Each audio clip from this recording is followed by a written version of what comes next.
Hello, good evening. कैसे हैं आप सब? हाजिर हूँ मैं एक नए टॉपिक के साथ। आज की वीडियो में हम एक ऐसे ग्रोथ और डेवलपमेंट की पीरियड के बारे में देखेंगे जिसके बारे में लोग हमेशा सोचते हैं, पेरेंट्स, टीचर, सब ये लगता है कि जैसे कुछ हो ही नहीं रहा है, कोई ग्रोथ नहीं हो रही है, कोई डेवलपमेंट नहीं हो रही है। 4-5 साल तक लगता है कि बच्चा उसी पड़ाव में गुजर रहा है, ना हाइट बढ़ रही, ना वेट बढ़ रहा है, ना कुछ हो रहा है। पर ऐसा होता नहीं है। आज हम लेटर चाइल्डहुड के बारे में पढ़ेंगे। तो इस पीरियड में हम देखते हैं कि ग्रोथ और डेवलपमेंट कंटिन्यूअसली चल रही है, लेकिन बहुत ही स्लो रेट पर चलती है। इसीलिए सबको लगता है कि कोई ग्रोथ और डेवलपमेंट नहीं हो रही है, लेकिन ऐसा होता नहीं है। यही वो स्टेज है जो स्टेज सेटिंग का काम करती है एडोलसेंट पीरियड के लिए। यहाँ पर वो बदलाव आ रहे होते हैं अंदरूनी तौर पर, जो दिखाई नहीं दे रहे हैं, लेकिन जिनका रिजल्ट हमें एडोलसेंट पीरियड में देखने को मिलता है। ये वो पीरियड है जब ना तो बच्चा पूरे तरीके से टॉडलर है, बहुत छोटा है, ना ये वो पीरियड है जब बच्चा टीनेज में चला गया है, बीच का पीरियड रहता है। और ये वो पीरियड है जो फुल ऑफ एनर्जी है, एनर्जेटिक है, बच्चा जो है कभी थकता नहीं है।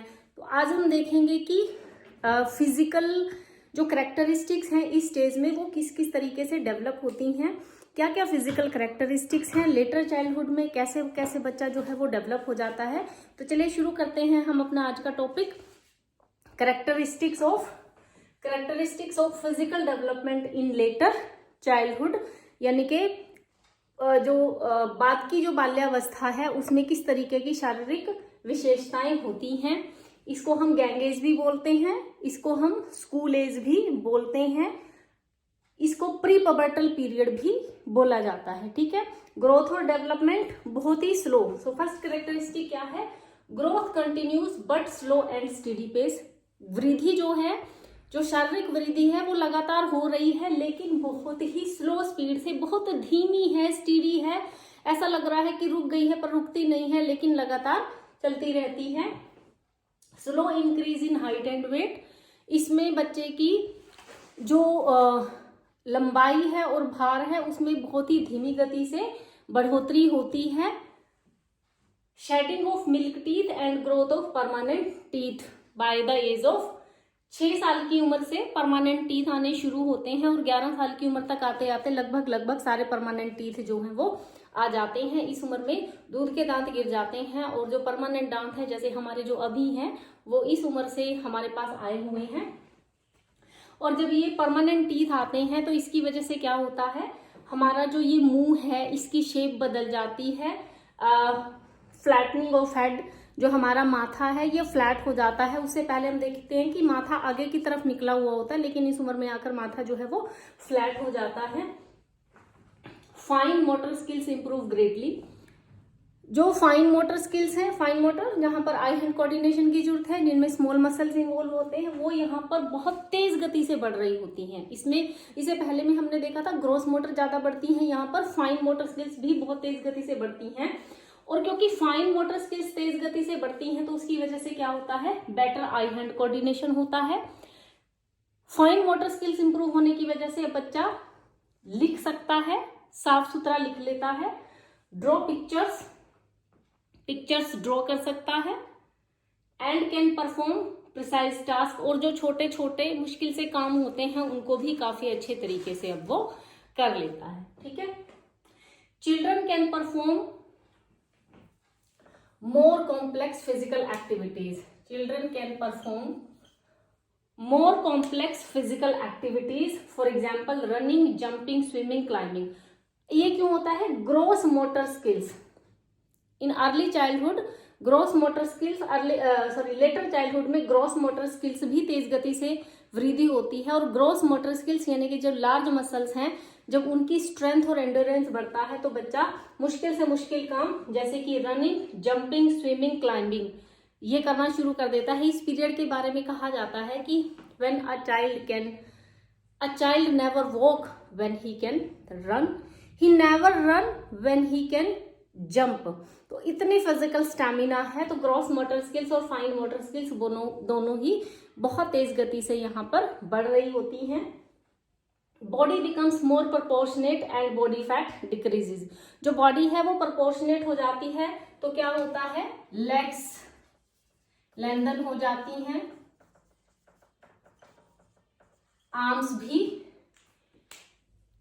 आर्म्स और लेग्स जो है वो लेंथन हो जाती है, तो बॉडी जो है वो प्रोपोर्शनेट की ऊपर का हिस्सा और नीचे का हिस्सा जो है वो लगभग 2 बराबर भागों में बटा हुआ नजर आने लगता है, तो बॉडी जो है वो प्रोपोर्शनेट हो जाती है।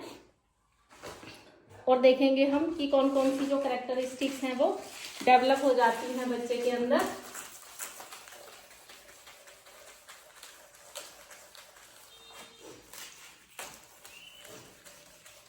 बहुत सारी हैं, जैसे कि बच्चे का जो स्ट्रेंथ है, एंड्योरेंस है, वो काफी इम्प्रूव हो जाता है। सहन शक्ति, जो मसल्स हैं उनके अंदर काफी ज्यादा जो है वो स्टेमिना बढ़ जाता है। तो कौन कौन सी हैं जो इम्प्रूव हो जाती हैं, लेट मी डिफाइन।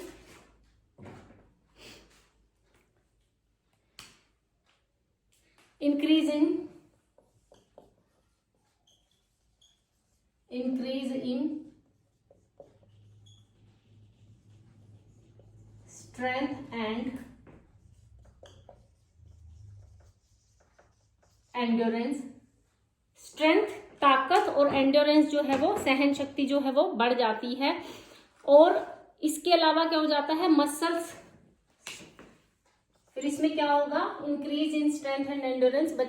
बच्चा जो है उसकी जो मसल्स हैं, जो बोन्स हैं वो स्ट्रोंग हो जाती है, ज्यादा ताकत आती है, सहन शक्ति जो है वो बढ़ जाती है, स्टेमिना बढ़ जाता है। तो अब क्या होगा, muscles grow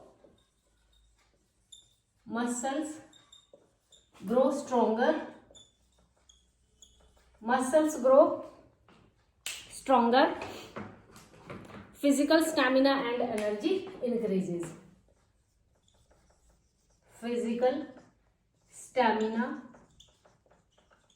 and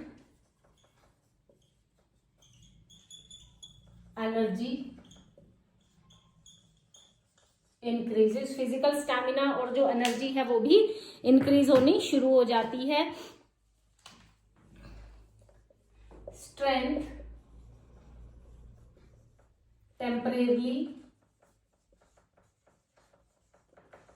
ceases in girls. जो लड़कियां हैं उनकी जो स्ट्रेंथ है, जो स्टेमिना है, वो टेम्परेरी रूप से, ऐसा नहीं कि हमेशा के लिए, वो टेम्परेरी रूप से थोड़ा सा कम होना शुरू हो जाता है। कब, बिटवीन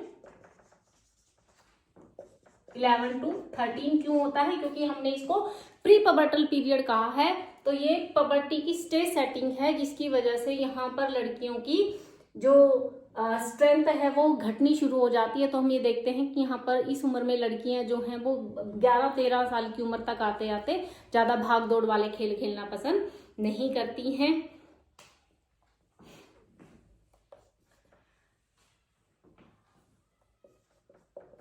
गर्ल्स, जेंडर डिफरेंसेस देखने को मिलते हैं। Girls are ahead of boys by 2 years। Height, weight, समझदारी, अंडरस्टैंडिंग, हर चीज में लड़कियां जो हैं वो लड़कों से लगभग 2 साल आगे रहती हैं।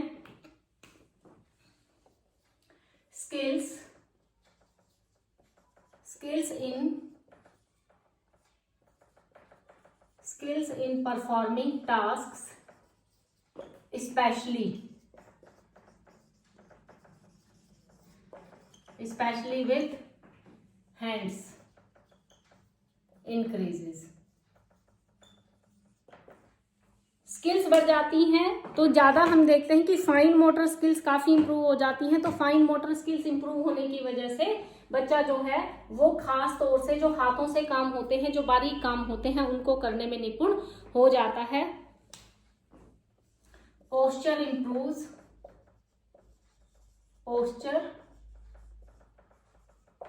Improves, and gain better balance। Posture improve हो जाता है क्योंकि हमने देखा लेग्स और आर्म्स भी लेंथन हो जाते हैं, प्रोपोर्शनेट हो जाती है, तो पोस्चर इंप्रूव हो जाता है, बेटर बैलेंस होता है। बैलेंस होने की वजह से साइकिल हमने अर्ली चाइल्डहुड में देखा था, ट्राई साइकिल चला रहा है, यहाँ पर आकर वो जो 2 पहिए वाली साइकिल होती है उसको चलाना शुरू कर देता है। तो ये चीजें जो है बच्चे के अंदर इंप्रूव हो जाती हैं। ठीक है, तो ये छोटी छोटी सी चीजें हैं, ये ही थोड़ी सी कैरेक्टरिस्टिक्स हैं फिजिकल डेवलपमेंट की लेटर चाइल्डहुड के अंदर। बहुत सिंपल हैं, फाइन और ग्रोथ दोनों डेवलप होती हैं। ग्रोथ जो है वो बहुत स्लो स्पीड से चल रही होती है, प्री पबर्टल पीरियड है, बॉडी प्रोपोर्शनेट हो जाती है, परमानेंट टीथ आ जाते हैं इस उम्र के अंदर।